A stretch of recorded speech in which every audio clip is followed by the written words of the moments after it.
Hey, what's up? My name is Allie, and the topic today's video is, you guessed it, aggressive skating. Let's go.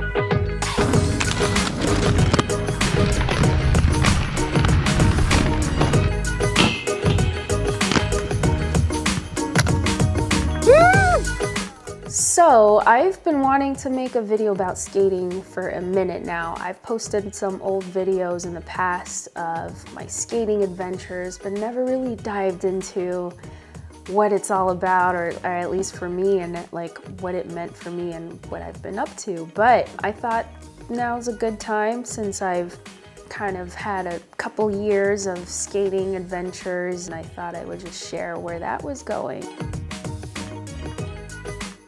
I started rollerblading probably late high school, getting into college. I really got to give credit to this video game, and some of you guys might remember this game, but it came out in year 2000, and that game just blew my mind, and it was Jet Set Radio. Jet Set Radio! Jet Set Radio! Let's get scratching.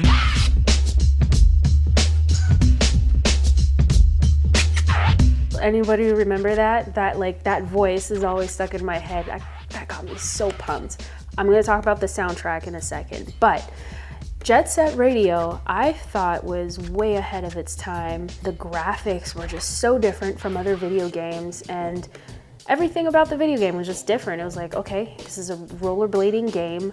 The setting takes place in Tokyo. It's a hustle and bustle city, and you have these young kids that have like this dance flair to them. They do a bit of like b-boy dance style. Meanwhile, they have skates on, and their whole mission is to tag the walls of Tokyo without getting caught by the cops, and also other rollerblade gangs that were chasing after them. So you have all these little missions to get through. And what threaded all of this together with the energy was this music. It was so bizarre. Like, I couldn't place it in a specific genre because it was a mixture of all genres. It was insane.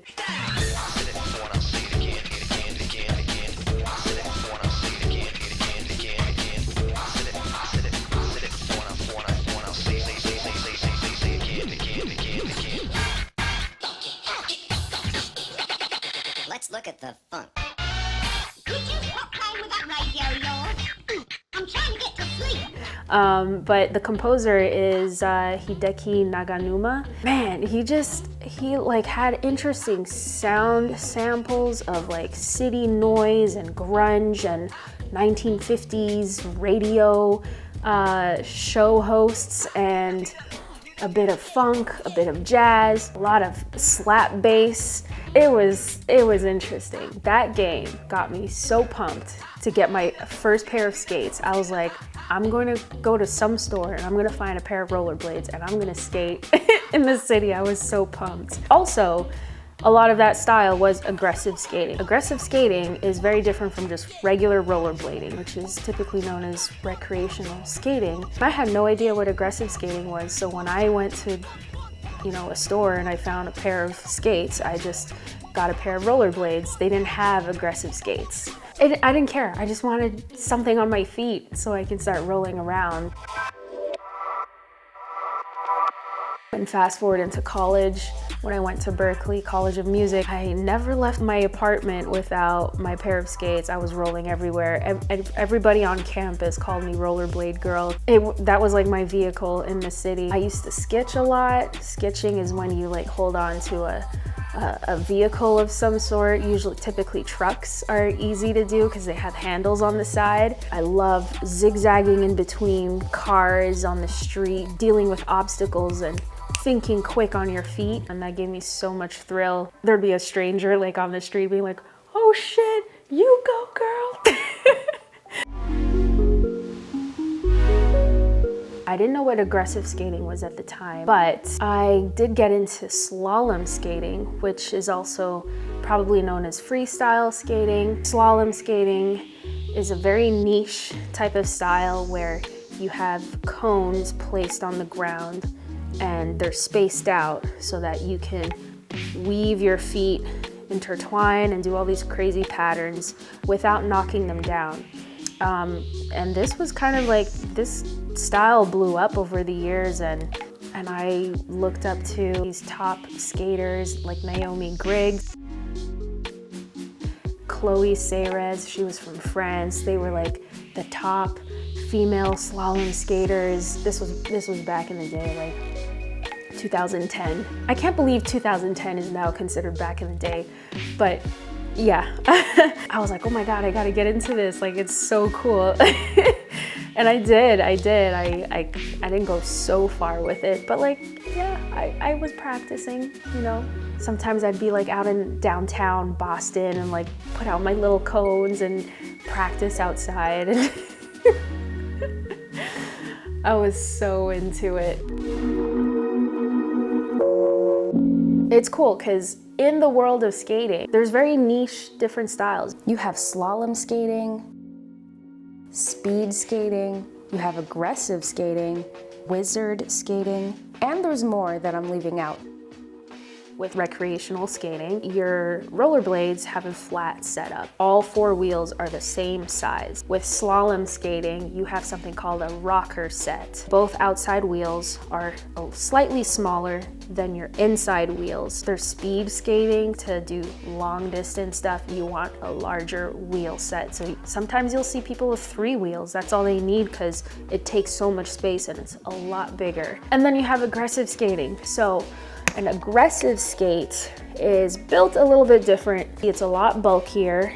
It looks kind of like a hockey skate. It's thicker, but what's really different compared to regular inlines is it has a sole plate on the bottom of the boot, and it has an H-block or a gap in between the wheels, and this allows you to grind directly on top, and then you can also grind on the sides. You'll typically see skaters set up something called an anti-rocker, and that's where you would have bigger wheels on the outside and then smaller wheels on the inside.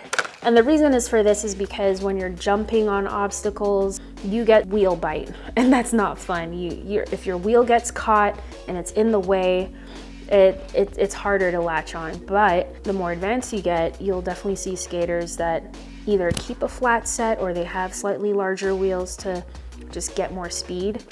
There's no like set rules. These are just like a baseline that skaters will go off of, and then they modify it based on their style. I don't know what happened, but I ended up putting my skates away for a while. I just got busy, plus my job. So I haven't touched my skates in a long time. A really good friend of mine, he's an amazing aggressive skater. We call him Dino Dan. He surfs, he rock climbs, and he's a badass skater. He was having a going away party.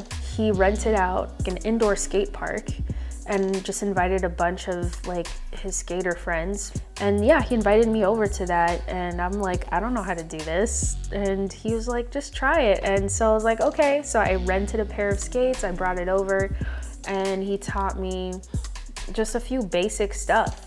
When I say basic, it was sole grind, and that's it.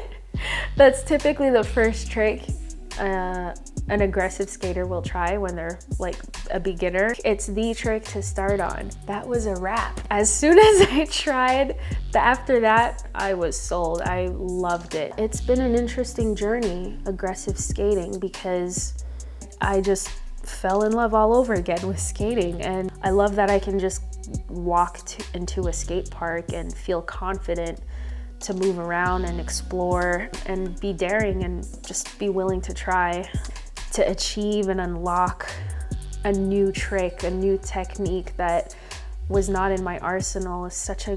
I love that feeling. You know, when you go through a game and you finally unlock like a new mode and your character builds up more because it just got something that's like a little more powerful. This year I also did a couple road trips, and I went to Miami. That was like my skating trip. So I checked out Lot 11, which is super nice. It's underneath like an overpass, like highways right in Miami. And I also checked out another park called Wait, I have it here. Hold up. Skatebird Miami. This was a cool skate park. It's like a nice venue. They've got like an outdoor section that's like a pump track. They have an ice cream shop. There's a skate shop there too, which I believe is owned by Franky Morales. It was a pretty cool experience.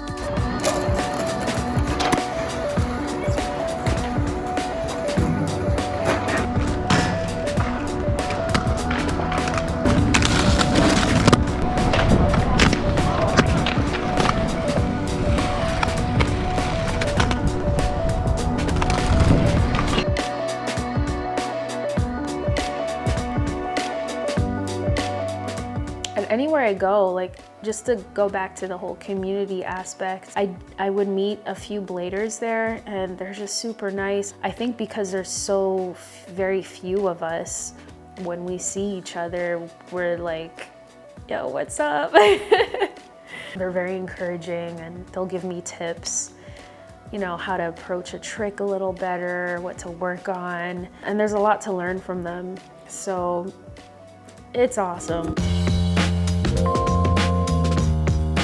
I got this bag so that I can travel to Miami, and this was perfect because I like to travel light, so I only have a carry-on, I don't check in a bag, and this fit pretty well. So yeah, it's very comfortable. Do a little spin here.